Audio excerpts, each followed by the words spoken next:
Bugün yan hesabımdayıq. Bəli, yan hesabımda altın maya və kreator şəkli var. Bəli, bu normal bir şeydir.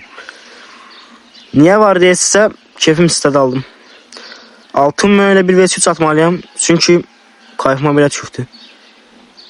BBD məni itələməyə yaxşı oldu. Artıq ultim eşək.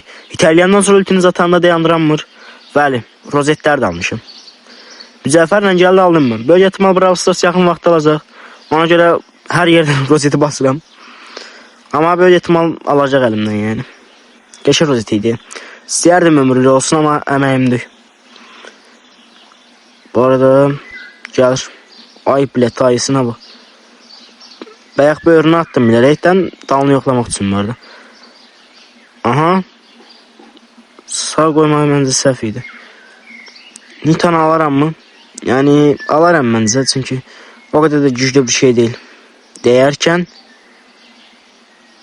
ultim doldu aldım. Qəşəng. İndi problem qaldı ki Spike'dır. Yəni aksesuarı eğer dayandırma atsam içindən keçəcək. Dayandırma deyilsə rahatım. Yo, kaktüstü. Hiperi bu kadar boş atan bir insan görmemiştim şahsen. Ama gördüm. Spike bir de dislike basır. Ne diyeyim tam. Ben de ona kalsa kupa rozetimden şey var. O RP rozetim. Ama basmıyorum. Çünkü benim de emeğimdi. Ay bile öldüm. 37 zaman comeback. Yok olmaz. Normal bir şey. Bəli, Mortis'lə adamın üstə tullanıb ultimiz az qalsın. Başqa heç bir pok yemədim. Aksesuar bastım. Alacağım çünki qabaqdakı Spike'dir yəni. Mən bu arada Spike'ın RP paltarını alıbdı. Məncə qəşəng paltardır. Hiper.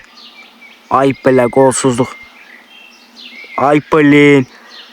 Bu otolar niyə belə deyə üzünün əllər? Öz əlimlə atım ya. Həmişə dediyim kimi dostum, hamıya hə, amma həmiyə yox.